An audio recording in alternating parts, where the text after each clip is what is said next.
Hi, and welcome back to Montessori Mindset. My name is Karen Chanpeng. I have been working in the field of Montessori for the last 28 years of my life as a teacher, as a trainer of teachers, and most notably as the mother of two amazing children. The question I'd like to look at today is the question of crawling. It's a question I get asked quite often. What do we do when the child has already started walking, but they actually skip the phase of crawling? So I think it's important to first look at why do we focus so much on crawling.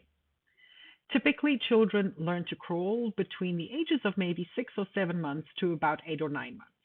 Um, and this is when I say crawling, I mean that they have lifted their bellies off the ground um, with their arms extended and they're up on their knees.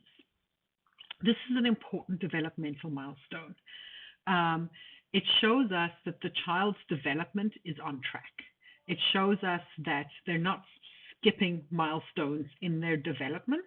Um, Sometimes a child having missed crawling means that shows us that part of their development has happened out of order, out of the natural order, what we're used to. And this could mean that there's something wrong. It could be a sign that something is not right here. Um, Children might crawl, but they might crawl in different ways.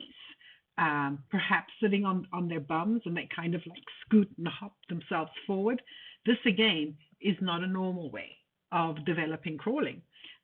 So that could also be a sign of something to be concerned about, something to look further into. What we're looking for is the normal traditional crawling, what they call cross crawling.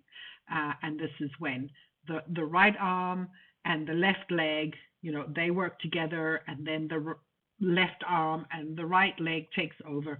And so the child moves using opposite ends of the body in coordination together to be able to move the child's body to another point. A child skipping crawling does not necessarily mean that there are going to be issues.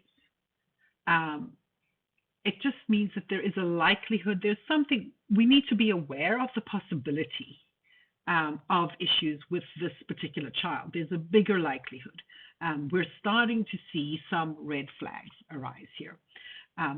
There are a lot of people I know of who skipped crawling, and oh my goodness, they're amazing people. They did not have any developmental issues. Then at the same time, there are a lot of people who did crawl perfectly normally, the right amount of crawling, the right way of crawling, everything went perfectly, and yet we see issues with them. So crawling, whether they did or didn't crawl, is not the beginning or the end of the story here.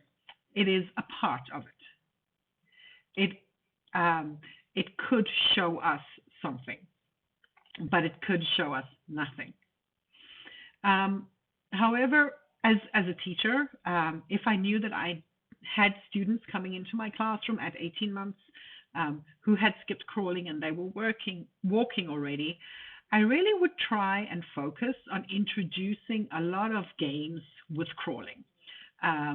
I would, outside on the playground, I would take time to play with them and do a lot of getting dirty. But luckily, I like to get dirty, so that wasn't a problem.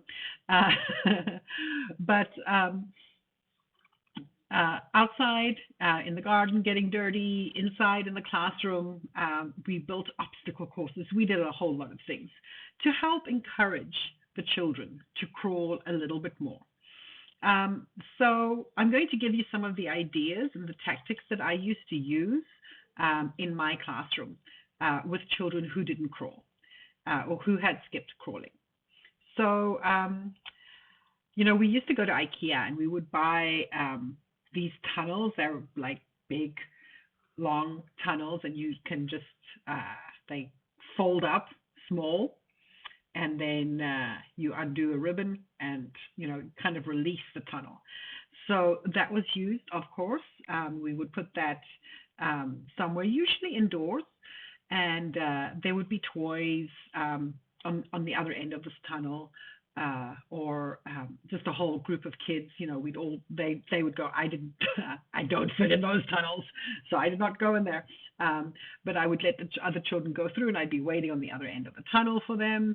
Um, and encourage the children to crawl through the tunnels. Another thing that also helps a lot is pretending to be animals. Children love anything with animals. It's fun. So it would be like, okay, let's be an elephant, and then we're going to make ourselves big. So we're not crawling at this point, but we're big and we're walking around like an elephant, making elephant noises and so on. Then we're going to be a cat. So here I would introduce the crawling, going down like a cat, meowing and purring, making cat movements and so on. Then we can pretend to be a monkey again and around the classroom. You can pretend to be a pig and a cow. The, the options are endless. And being in the mindset of following the child as much as we possibly can.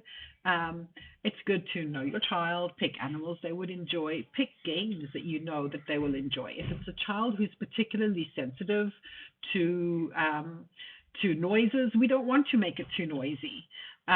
We want to find calmer ways of doing that. A calmer way of doing this might be having a truck that the child can sit on their knees and push along and crawl after, and try and catch that.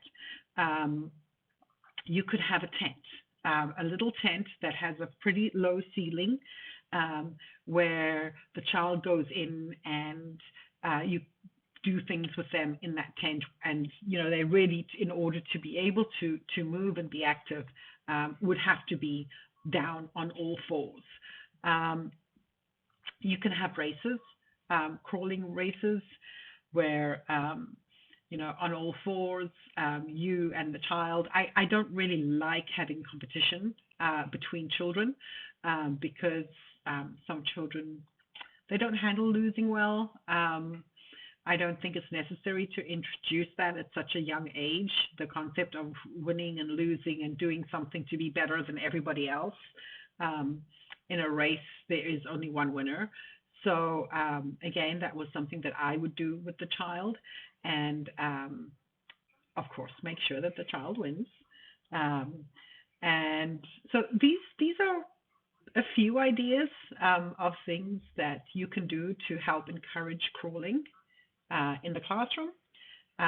In the home, they work as well in the classroom as they would at home. So if you have any other ideas, please drop them in the comments. If you enjoyed the content, please like, subscribe, and hit the notifications button so that you can know when we upload more content. Thank you.